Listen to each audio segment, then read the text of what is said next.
8. रात का पहर जैसे रुक गया था। अघोरी के तामसिक हवन की बू आसपास फैल गई थी और वीरान मंदिर के आसपास राख के कण हवा में तैर रहे थे। हवा में फैली मनहूसियत जैसे वहां के पेड़ पौधों और जानवरों में भी झलक रही थी। तभी चीनी को अपने पीछे से हल्की सी चलने की आवाज आई। उसने झट से मुड़कर देखा, लेकिन वहां कोई नहीं था। एक पल के लिए मंदिर की दीवार पर कुछ हिलता दिखाई दिया। एक पतला सा धुंधला सा साया जो धीरे धीरे अंधेरे में घुलता चला गया। क्या तू वाकई मुझे मार पाएगी चीनी? मैं शकुनी हूँ, माया के जाल बुनता हूँ। तुम्हारे जैसे लोग मेरे जाल में आकर सिर्फ हाथ मारते रह जाते हैं। चीनी ने इधर उधर देखा तो उसे कोई नजर नहीं आया। वो समझ गई कि शकुनी इस समय उसके हाथ नहीं आने वाला। अभी तूने कर्ण पिशाचिनी की शक्तियां देखी कहाँ हैं? और अगर अपनी जान बचाना चाहता है तो ऐसा खेल खेलने फिर दोबारा मेरे सामने मत आना। इतना कहकर चीनी एक दिशा में तेजी से बढ़ गई।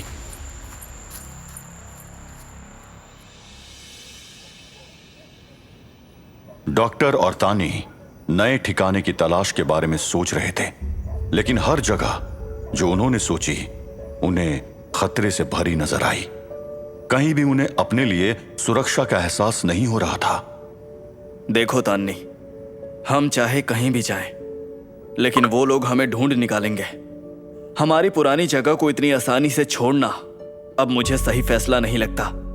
शायद हमें अपनी जगह के आसपास ही कोई रास्ता तलाशना होगा। लेकिन यहाँ हम और कितनी देर सुरक्षित रहेंगे डॉक्टर? ये आइडिया तो आपका ही था कि हमें किसी नए ठिकाने की जरूरत है। पहले तुम एक बार फिर से साधना में जाओ। देखो तान्नी, शायद तुम्हारे अंदर की शक्तियां ही इस वक्त हमारी मदद कर सकती हैं, और हो सकता है कि हमें कुछ ऐसा मिले जो अब तक हमारी आंखों से छुपा हुआ हो। तानी कुछ पल के लिए घबरा गई थी, लेकिन डॉक्टर की बात में सच था।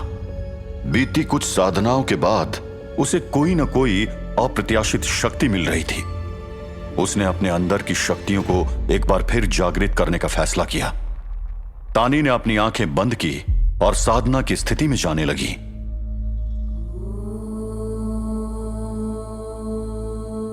तानी धीरे धीरे अपनी साधना में लीन होने लगी। उसके मन में एक अलग सा विचार दिखाई दिया, एक अनजान रास्ता जो उसके कहीं आसपास ही था। अचानक उसने आंखें बंद करके अपने हाथ को तहखाने की तरफ बढ़ाया। फिर उसने जोर से अपने हाथ को जमीन पर मारा। अरे, ये क्या हो रहा है? उसके हाथ से जमीन में एक छोटी सी सुरंग बन गई, जैसे मिट्टी ने अपने आप को उसके शक्तिशाली स्पर्श के आगे झुका दिया हो। तहखाने की मिट्टी धीरे धीरे एक रास्ते में तब्दील होने लगी थी। तान्नी, ये तुमने क्या किया? मुझे नहीं पता डॉक्टर, ये सब अपने आप हो गया। शायद मेरी साधना का प्रभाव है। तानी ने आंखें खोली और डॉक्टर के साथ नीचे की तरफ झुककर उस सुरंग को देखा। वो एक पतली सी सुरंग थी जो पहले उनके सामने नहीं थी। डॉक्टर और तानी ने अपने हाथों से उस जगह को हल्का सा खरोच कर बढ़ने की कोशिश की, और देखते ही देखते एक रास्ता बन गया जो तहखाने के नीचे जा रहा था। डॉक्टर और तानी सुरंग में दाखिल हुए। अंदर का रास्ता जैसे दो अलग दिशाओं में बढ़ गए। एक रास्ता गहरा और अंधकार में डूबा था, जबकि दूसरा रास्ता धीरे से रोशनी से घिरा हुआ था, जैसे वहां कोई रोशनी का केंद्र हो। तो इनमें से कौन सा रास्ता चुने? हमें यह फैसला संभल कर लेना होगा, क्योंकि एक गलत रास्ता हमें मुश्किल में डाल सकता है। तानी को लगा जैसे उनके पीछे कोई था। एक पल के लिए सब कुछ शांत रहा और तभी एक बड़ा चमगादड़ गुफा से बाहर आया, सीधा उनकी तरफ बढ़ते हुए। तानी, ये क्या? झुकिए डॉक्टर। तानी ने डॉक्टर को नीचे किया और एक विशाल चमगादड़ उनके ऊपर से गुजर गया, लेकिन वो आम चमगादड़ नहीं था, वो डॉक्टर की आंखों को नोचने की कोशिश में था। तान्नी ने अपने हाथ से एक रोशनी जागृत की और चमगादड़ पर जोर से वार किया। चमगादड़ चीखता हुआ पीछे हटा और अंधेरे में कहीं खो गया। ओह, लगता है ये क्रिएचर्स भी इस गुफा के साथ बन गए हैं। तान्नी, हमें अलग अलग जाना होगा। अगर हम एक ही रास्ते पर चले और ये जाल हुआ तो दोनों फंस सकते हैं। तुम लेफ्ट वाली सुरंग लो और मैं राइट वाली लेता हूँ। डॉक्टर, अगर हम अलग हुए और किसी के साथ कुछ गलत हो गया तो? ये रिस्क तो हमें लेना ही पड़ेगा तान्नी। तानी ने हाँ में सर हिलाया, लेकिन उसके अंदर एक अजीब सी घबराहट का एहसास था। डॉक्टर और तानी ने अपने अपने रास्ते चुन लिए। जैसे ही दोनों सुरंग के अंदर चले, उनके आसपास का माहौल बिल्कुल अलग लगने लगा।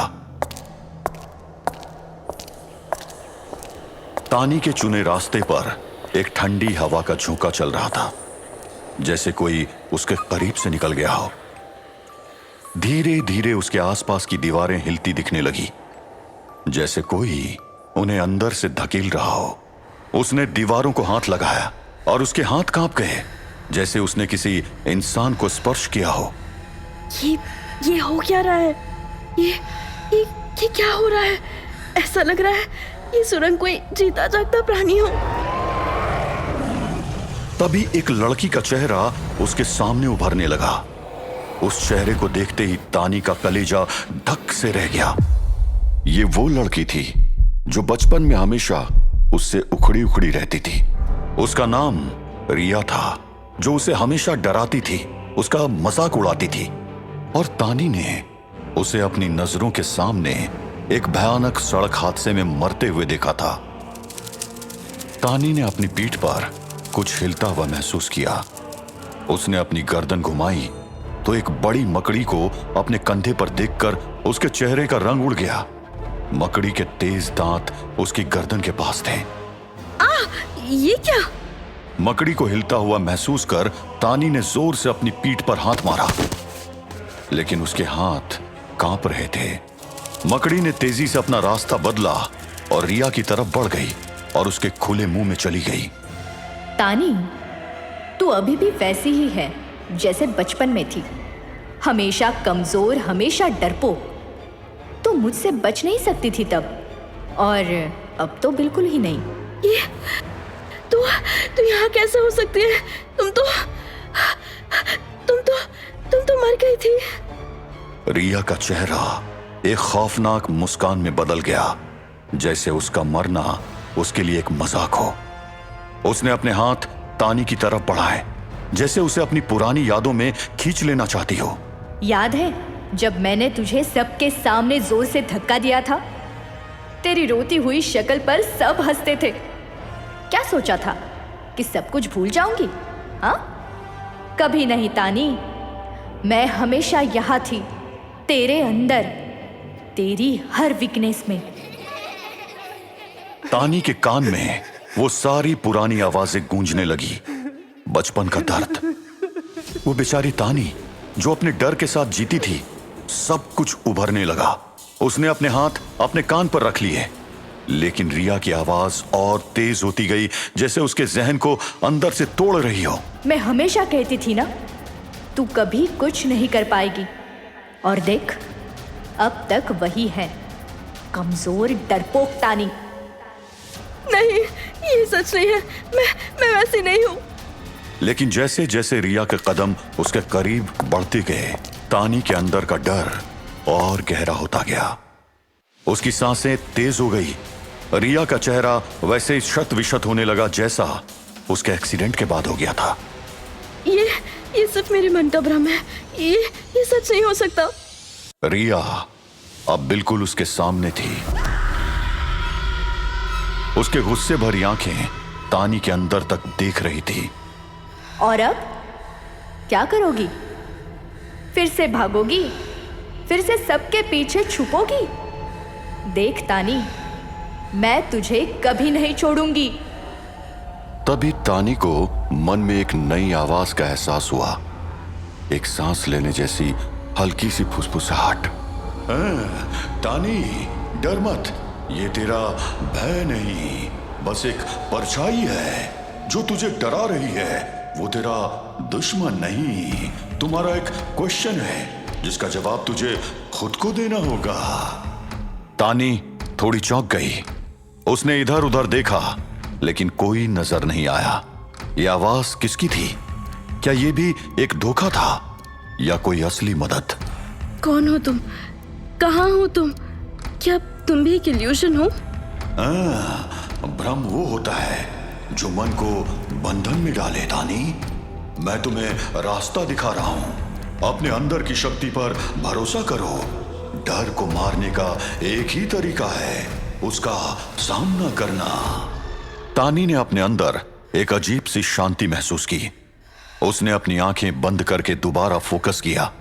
रिया की गुस्से भरी आंखें उसके सामने ठहर गई थी, लेकिन अब उसके अंदर से एक नई ताकत निकल रही थी। अजीत का सफर जंगल से बेस कैंप तक मुश्किल था। उसने बहती नदी की धारा में तैरते हुए कई किलोमीटर का सफर तय किया था। उसके दिमाग में अब तक वो भयानक हमला घूम रहा था जो भेड़िया मानव विक्रम ने उस पर किया था। कैंप के गार्ड ने अजीत की हालत को देखकर शोर मचाया। अरे रेंजर अजीत घायल है, इन्हें डॉक्टर के पास ले जाओ जल्दी। अजीत को मेडिकल ट्रीटमेंट मिलने के बाद सबके मन में यह सवाल था कि अजीत की हालत कैसे हुई। अरे ये सब कैसे हुआ अजीत? क्या किसी जानवर से बचकर भागने में ऐसा हुआ या फिर तुम्हारा सामना किसी शिकारी गैंग से हुआ था? जिस एरिया से अजीत लौटा है उस एरिया में ऐसा कोई गैंग एक्टिव नहीं है। अजीत ने अपने साथ रेंजर्स और सीनियर्स के सामने इस घटना का जिक्र किया। पता नहीं आप लोगों को मेरी बात पर विश्वास होगा भी या नहीं। मुझ पर एक वेयरवुल्फ ने अटैक किया था। यह किसी भी नॉर्मल जानवर का हमला नहीं था। उसके इंसान जैसे हाव भाव थे और वो शायद खुद को विक्रम नाम से बुला रहा था। जो बात शुरू करने से पहले ही तुम कह रहे हो कि दूसरा भरोसा करेगा या नहीं, उस पर हम लोग क्या बोले? देखो, तुम्हें रिकवरी के लिए थोड़ा समय लेना चाहिए। अभी तुम कुछ भी बोल रहे हो। मैं 12 साल से ये नौकरी कर रहा हूं। पहले तो मैंने ऐसा कुछ भी नहीं कहा। अगर मैं इतने कॉन्फिडेंस से ये बात बोल रहा हूं तो उसमें सच्चाई होगी ना? दिमाग घूमने की कोई उम्र नहीं होती वेयरवुल्फ। हाँ अजीत, तुम्हारा बस चले तो तुम एक दिन यूएफओ भी देख लोगे। हमें लगता है कि तुम्हारा दिमाग हिल गया है अजीत। शायद तुमने जंगल में कुछ गलत खा लिया या फिर कोई नशा कर लिया है। अजीत के साथी उसे इशारा कर रहे थे कि वो किसी तरह कुछ दिन का रेस्ट मांग ले या ये बात बदलकर अपने क्वार्टर में चला जाए। लेकिन बहुत देर बाद भी जब अजीत पर कोई असर नहीं पड़ा और वो अपनी बात पर अड़ा रहा तो सीनियर्स के लिए मुद्दा गर्मा गया। अजीत, तुम अपनी ड्यूटी के दौरान नशा करके हेलुसिनेशंस देख रहे हो। इसकी सजा सिर्फ सस्पेंशन ही है। अजीत ने प्रोटेस्ट करने की कोशिश की लेकिन उसे सुनने वाला कोई नहीं था। हर एक रेंजर उसे मजाक भरी नजरों से देख रहा था। गुस्से और निराशा से भरा अजीत वापस जंगल लौटने का फैसला करता है। इस बार उसका मकसद साफ था, पैरानॉर्मल शक्तियों का सबूत लाकर सबको गलत साबित करना। ठीक है, मैं वापस जंगल जा रहा हूं और आप सबको जो मेरा इमेजिनेशन लग रहा है ना, मैं उसके पीछे का सबूत लाऊंगा। अजीत ने अपना सामान उठाया और बेस कैंप से जंगल की तरफ वापस निकल पड़ा।